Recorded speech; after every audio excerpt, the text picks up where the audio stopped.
CM Chandrababu ఆదేశాలతో దేవాదాయ శాఖ మంత్రి ఆనం రామనారాయణ రెడ్డి తిరుపతికి చేరుకున్నారు. మృతుల కుటుంబాలకు అండగా ఉంటామని చెప్పారు. తిరుపతి తోపులాట ఘటన తీవ్ర దిగ్భ్రాంతి కలిగించిందని మంత్రి ఆనం అన్నారు. క్షతగాత్రులకు మెరుగైన వైద్యం అందిస్తామని చెప్పారు. ఇప్పుడే జిల్లా కలెక్టర్ గారితో తిరుపతి జిల్లా ఎస్పీ గారితో మాట్లాడడం జరిగింది. తిరుమల తిరుపతి ఈవో గారు అయినటువంటి శ్యామలరావు గారితో కూడా మాట్లాడడం జరిగింది.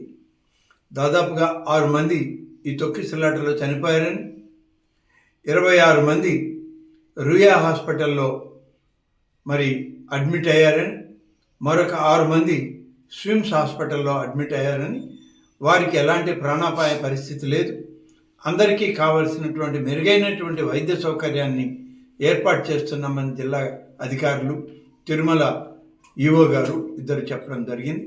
వారందరికి కూడా ఇదే ఆదేశాలు ఇచ్చాం.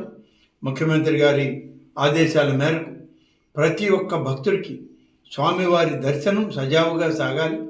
పూర్తి స్థాయిలో అన్ని రకాల భద్రతా ఏర్పాట్లు కానీ, అన్ని రకాల సదుపాయాలను కానీ తిరుమల తిరుపతి దేవస్థానంతో రాష్ట్ర ప్రభుత్వం, జిల్లా అధికార యంత్రాంగం కూడా కలిసి పనిచేయాలని చెప్పి వారందరికీ చెప్పడం, ఇప్పటికే ఆ చర్యలు తీసుకోవడం జరిగింది. రేపటి నుంచి అన్నీ కూడా దగ్గరుండి పర్యవేక్షించడానికి కూడా ముఖ్యమంత్రి గారు ఆదేశాలు ఇచ్చారు.